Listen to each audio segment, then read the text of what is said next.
So good morning, ladies and gentlemen from Canada, from Toronto. I'm here with our next town hall with a very impressive, prominent personality out of Middle East, Mr. Haitham Mattar. He's currently the senior advisor to the Ministry of Tourism in Saudi Arabia, the Kingdom of Saudi Arabia. And I've invited him because we want a lens into the Middle East, and also because there's a study being conducted by McKinsey whereby they're saying that although tourism and hospitality sector is going to be the last to pick up from in comparison to other industries, there is also signs that perhaps Middle East and along with Asia will be one of the places where it will jumpstart much earlier than the Western countries, the Europe and the Americas.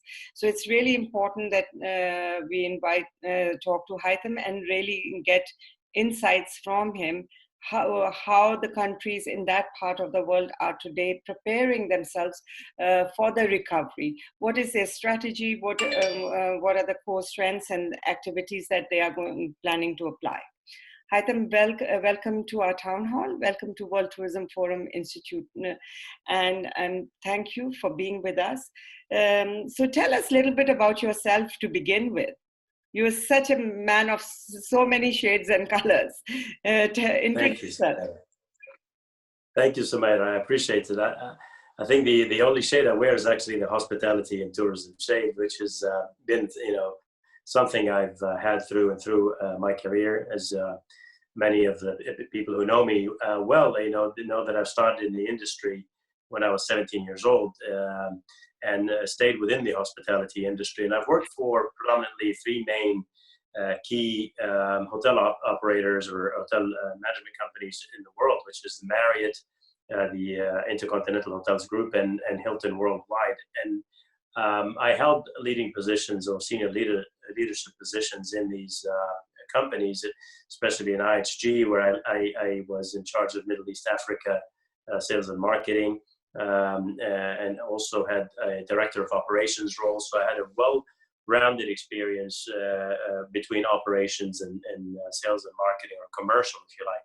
With Hilton Worldwide, I was vice president for sales and marketing for quite a vast region that spans all the way from Moscow to Cape Town. So Eastern Europe, Turkey, Russia, Middle East, and Africa was all under my remit, where I was in charge of setting up sales offices, global sales offices, as well as so national sales, global sales, as well as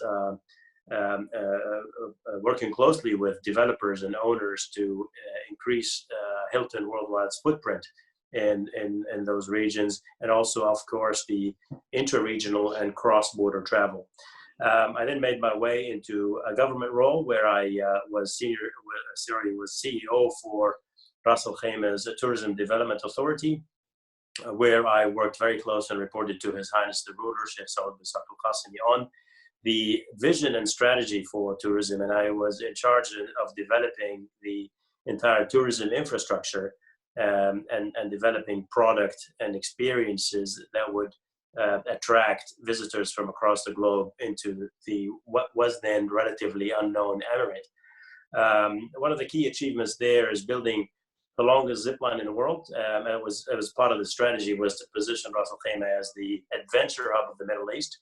And that was the first time, Ras Al Khaimah was actually on global headlines such as CNN and CNBC and BBC World that decided to put the destination on the map and gave us that firepower to start building more products, more hotels and experiences. And we've seen a fantastic growth in that destination year on year, with unprecedented double-digit figures in terms of visitor arrivals from between 2016 and 2018.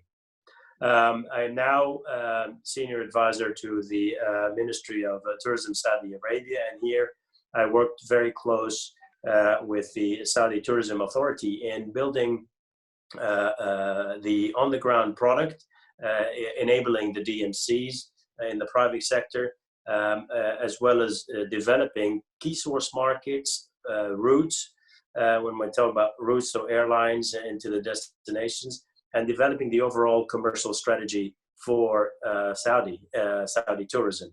So I've been fortunate to be part of this fantastic team and to be part of this journey with Saudi, as it is known to be the sort of last destination to come into the world of tourism, with a wealth of experiences and culture and heritage, as well as adventure experiences that have still to be uncovered or discovered across Saudi.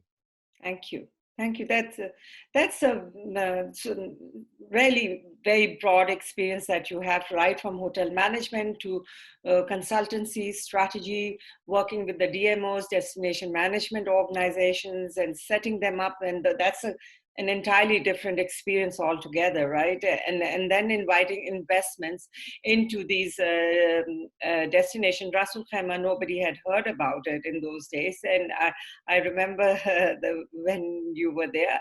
And but also for Saudi, look, how they've come out of nowhere with their tourism product. So I'm sure you have a hand in it. So you're just the right person for us to speak to. So tell us today,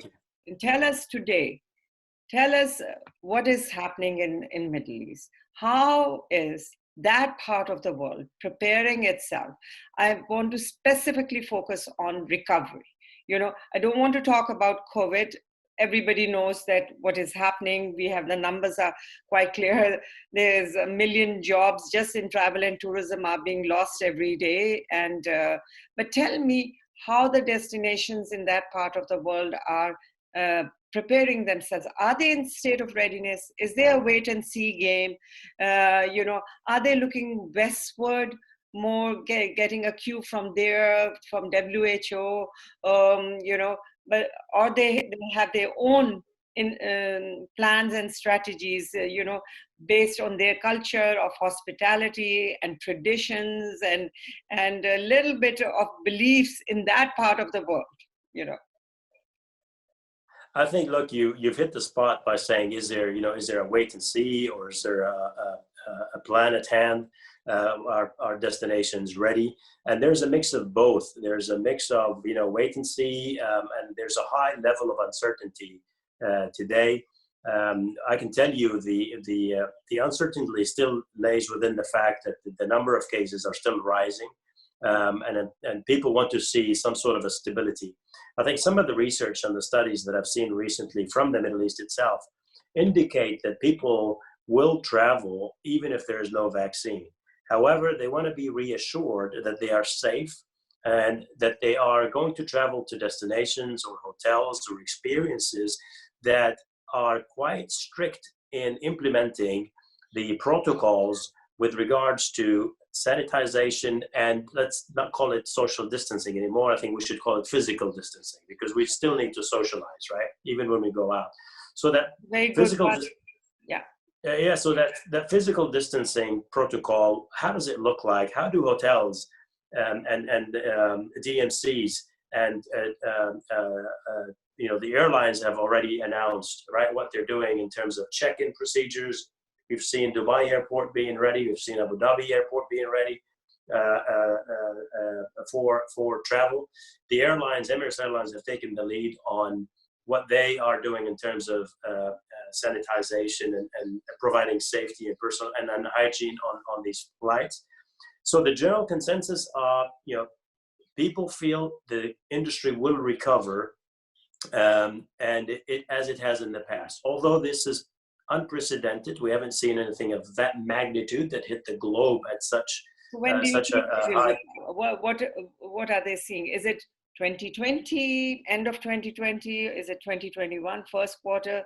We've just seen that the expo has been moved as well, and that was almost like this beacon event that everybody was looking towards, that somehow the expo cancellation will define the next steps, in tourism strategy in that part of the world. So when do you think that recovery can happen, or if it happens? So when recovery happens is the first estimate is we start to see recovery from the domestic market as lockdown starts to ease, and as hotels and hotel and hospitality establishments start to get a grip on the protocols, implementing the protocols of health, safety, and physical distancing. This will enable trust in people to go out and experience domestic travel, right? Stay in hotels. When you say domestic, keep bearing in mind that these are the Gulf countries themselves are very small countries. They don't have the critical mass, like, like Turkey or some of the neighbors, India, Pakistan, and all of that. So when you're saying domestic, that means domestic within UAE, or you could foresee that there's a bubble strategy created between like-minded countries, within the Gulf, like how Australia and New Zealand has done, are going for. There are talks being that there could be a bubble strategy between them, so that they allow traffic between those countries. That's a very good point, actually. So yes, you're right. But a country like Saudi Arabia, which has 32 million people, it still has a good opportunity to launch a domestic tourism campaign, which we are heavily working on now. And I'll touch a little bit on that. The UAE's got 11 million people. I think areas like the Palm in Dubai, the Northern Emirates will also have, Ras Al Khaimah included, will have also a great opportunity to attract from Abu Dhabi and the neighboring Emirates people who want to come for a let's say a staycation or a weekend stay. But you're absolutely right. That's not enough for hotels to bank on. However, it will enable hotels to get back into the game and get the engines running. Yeah, so some hotels have been closed, some hotels are running at a very low occupancy, and that will start the engines to start running again. The idea of what you mentioned of having a travel bubble between New Zealand and Australia, or as they also call them, travel corridors, I personally think that the biggest opportunity lies between the UAE and Saudi Arabia, as both countries have worked diligently on the containment of the pandemic, and they've also have been very innovative in leading the way for the rest of the region in finding solutions and stimulus plans to keep the industry on its feet. As we know, the stimulus plans that were announced by the UAE as a whole, as well as the Saudi Arabia, were focusing not only on the government-owned entities, but also really focused on the SMEs and private sector. So that's the first wave of recovery, if you like. We're going to have to look at this as 3 phases. The first phase is going to be your domestic, and that's going to be just to get things up and running again. Mm-hmm. Your second opportunity is, as you mentioned, those travel corridors or bubbles, and that will be the regional travel, the intra-regional travel, and how quick countries get a control on the pandemic, get their protocols in place in terms of safety for travel and accommodation and experiences will allow that trust. And then, of course, your international travel, which we personally don't forecast in recovery until 2021. And most probably towards the end of 2021, before you start to get some sort of significant numbers in traffic from the international markets. Wow. Okay.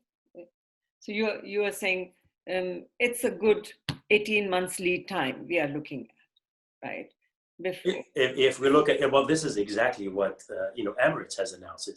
Emirates has announced that it'll be a good 18 months before Emirates sees normality. So if we align ourselves with the lifeline of tourism, which is the airlines, I think it'd be smart to say, that's probably the overall direction that everybody looks at. But again, normality to Emirates, I think, is normality to Emirates taking 2019 as the baseline, which I think then it's realistic to say, it will take us probably that long.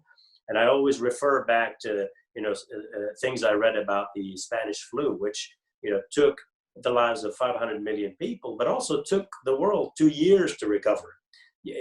So this is of a large magnitude. It spread so fast because the world has become so global, because travel has become so accessible.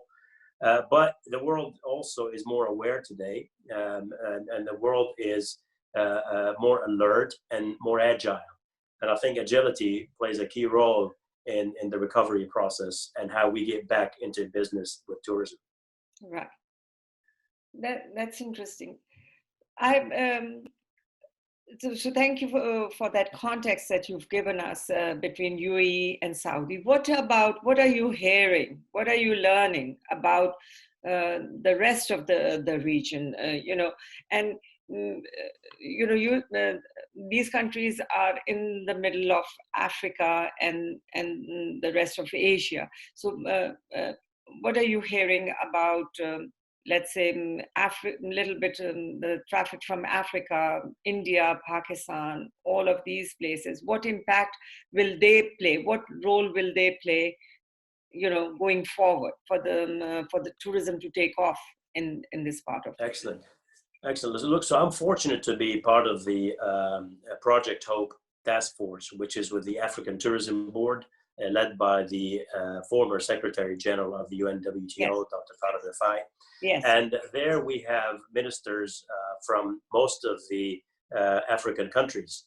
And it is a great learning for me to understand how Africa is becoming united and working together in focusing on how to recover and how soon they can start to receive tourists, whether from within Africa or from outside Africa, and how they see people traveling outside of Africa.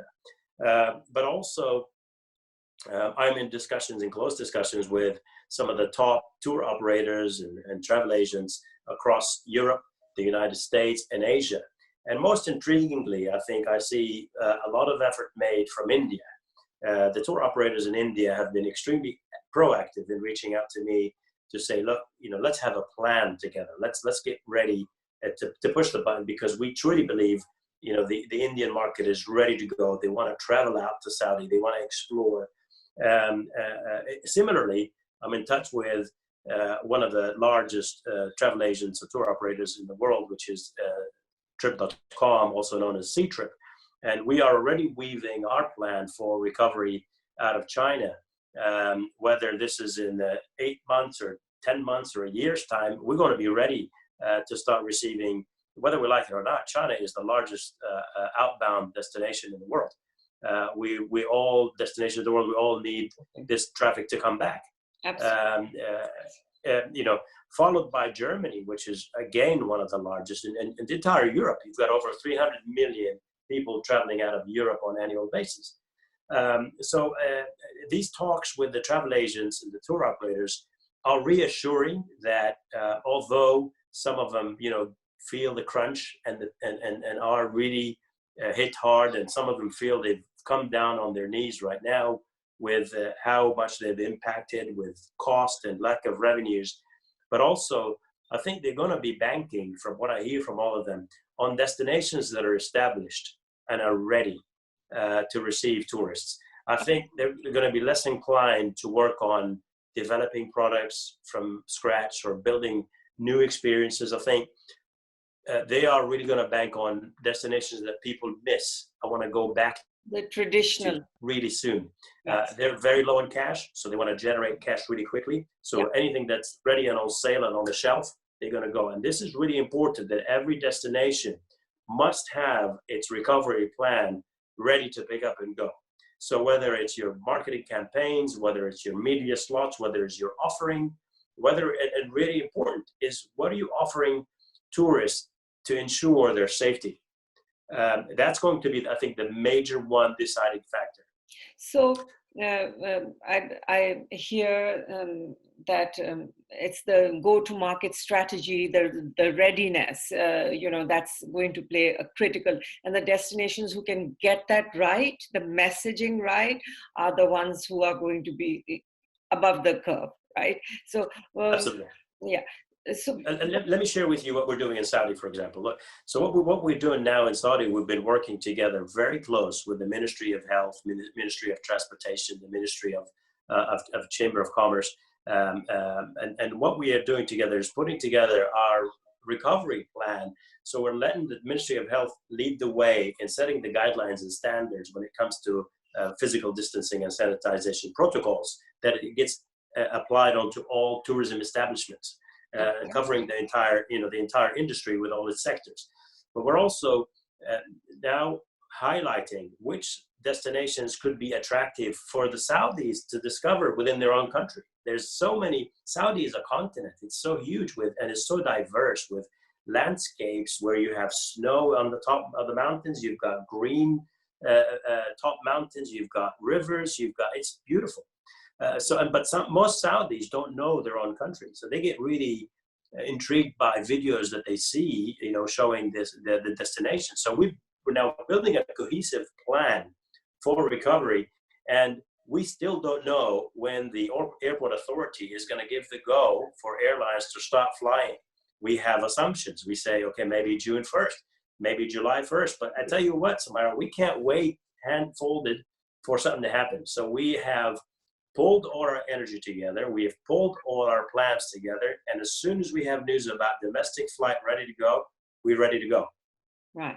That's great. And I think it's also about standards. It's giving people the peace of mind, right? Have you considered to have your own standards brand, or some SOPs, similar to how Singapore has done SG Clean? It's peace of mind for the consumer, right? That if you have this branding on the door of a restaurant or a hotel or transport company, and that they are fully vetted, approved by the government, because the role of the government comes forth in this crisis, right? People are looking towards governments to lead. Look, this is absolutely spot on what you say, and that's what the direction we took by engaging with the Ministry of Health. So what we have done from the tourism side, we've given our wish list to the Ministry of Health to say, look, these are the areas we'd like to make sure are covered, whether it's contactless check-in process, whether it's screening at every entry, whether it's fogging at every entry, and making sure that every touch point of the customer journey is covered. We're also making simple recommendations to have in the large hotels, an elevator attendant so not everybody's touching the buttons. It's only the elevator attendant with his gloves or her gloves are pushing the buttons, but making sure that these are always clean and the elevators are sanitized. So going back to the days where you had, those were the days of luxury and style and panache of the travel. I think that's the era which is coming back, which really, I will dive down onto my next point, which is, so with the oil prices dipping, the assumption is that this is a big relief for the airlines. Will there be an impact on ticket prices, do you think, in that part of the world? To be honest with you, look, I'm not an expert on that. And we literally today had a call with the Airports Authority. And one of our wishes was for them to organize a call for us with the airlines in order for us to get a clear understanding of what the airline's direction is. We read a lot of things like yourself. I also read a lot of assumptions and speculations about airline prices maybe becoming high in order for them to be able to cope with the physical distancing on flights. It sounds logical when you think about it this way. We know from my humble experience in working in route development, airlines cannot be profitable with anything less than 60% load factor. Airlines work on a 3% profit margin. So it's not, and hence you see a lot of the large airlines around the world get subsidized by governments in order to keep them afloat. But airlines are the lifeline of tourism. And if we can't get the airlines on board and get that up and running, it will certainly have a negative impact on tourism, or vice versa. It's a very important vertical, along with your hotel and ground transportation and airlines, right? So yeah, I wanted to clarify that, because that's a myth. People have that okay, oil prices are dropping, airlines are benefiting. Why we are not feeling the benefit of it, but I agree with you. In retrospect, I also see that the prices will go high, and maybe, the luxury travel of airline, because if in 20, 30 years ago, not everybody could afford to travel, but then came the Yes. cheap flights and the cheap airlines, and everything changed. You are a hotelier. I think it's in your DNA. And they have been, I'll talk about a couple of numbers here, from which have been floated by the Hotel Association of US, America, Housing and Hotel Association. And there are about 70% layoffs in US in the hotel industry today, as we speak. Okay, it's staggering, the numbers there. I personally know quite a few people, friends, who have lost jobs overnight, and it's been wiped off completely. Anything that happens in US has an impact overall, because a lot of our hotel companies are US based, the ownerships are sitting there. So even if we have jobs in the Middle East, the fact that they are losing jobs in US or in Europe will have a ripple effect.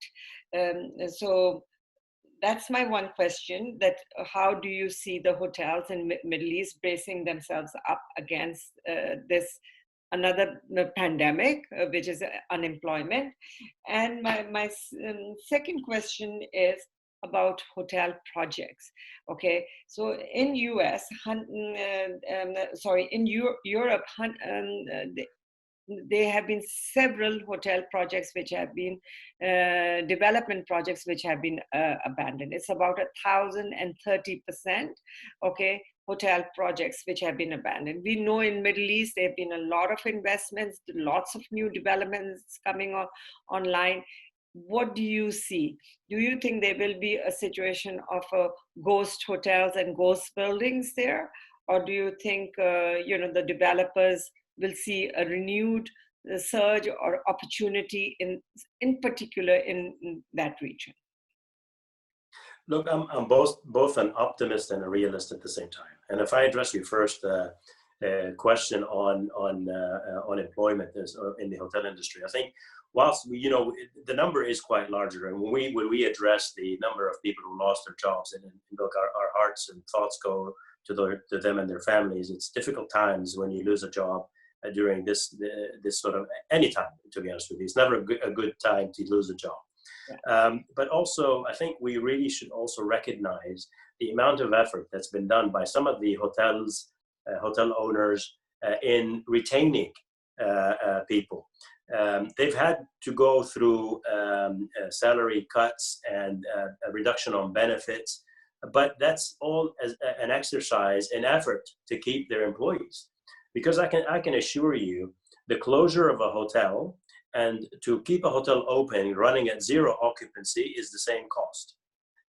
But what's even worse is reopening the hotel has much more cost implications to get it back up and running, right? Because you need to rehire people, So not necessarily of anybody's interest to close a hotel, and it's almost like commercial suicide. But some owners or some hotels get forced to make that decision. We don't sit in their seats. We don't know their liabilities. And, most, if not every hotel owner, has huge liabilities to the banks, and they need to pay those. Now, governments have made huge effort across the world to support hotels and hotel owners, whether it's stimulus plans that defer loan payments, or subsidies that actually pay for salaries in some cases, or reduction on power cost, or reduction on water and utilities. All these efforts in order to keep the industry on its feet. But there has been a lot of work, Sumaira. We should recognize those companies that have worked hard to retain their staff and employees. On the second question that you have touched upon, and that really, I think, talks more about the overall the globe, not just the region, not just what's impacting the Middle East here as one.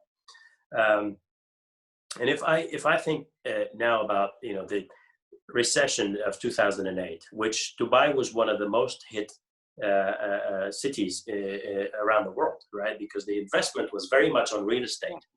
So, and there was a lot of buildings that were left incomplete, hotels that were left incomplete, and that term resonates, where I've heard that before, hotels becoming ghost buildings, what have you. But look at how fast Dubai recovered and got right back on its feet, right? In 2009 and then 10 and 11, we saw that spike come right back again. We saw investor interest, right? We saw hotel operators making their way for the first time in the region. And I truly believe, whilst there must be a logical slowdown to the development, but there is also a logical continuation of building hotels. We know the United Nations World Tourism Organization forecasted a growth of cross-border travel to 1.8 billion by 2030. We reached 1.4 billion last year. And that number was growing at a staggering 4 to 6% year on year. Yeah. So people will continue to want to travel. It's in our human DNA to be curious, to want to learn about other cultures, to enjoy food. So that demand will come. COVID, I don't think will ever go away completely. It will stay with us for a long time, but we will learn to manage it, just like every other flu, just like every other pandemic. We'll learn to manage it. We'll learn to come out of it. Humans are very strong and adaptable. Just think about the people of the Gulf. They used to live in tents in the middle of the desert with no air conditioning. Absolutely. Only 40 years ago, not a long time ago, only 40 years ago, right? And their bodies were adjusted to that level of heat and humidity, and they managed, right? So humans can adapt, and humans can survive. We're survivors, and we will come out of this. We'll come out stronger. And I know hotel investor confidence will come back again, and people will travel again and visit their most beautiful, wish list destinations. Thank you, Haitham. So what I hear from you, the last sentence bit was more profound than ever, and I perhaps personally I needed to hear that as well. That I think you made a very sensible, cautiously optimistic observation. Absolutely. That COVID is going to stay with us forever. This is not going away, but we will learn to manage it. I like that. And on that note, I would like to thank you, Haitham Mattar. Thank you so much for being with World Tourism Forum Institute, and look forward to many more such meetings. Thank you, Sumaira, for the opportunity. Thank you very much.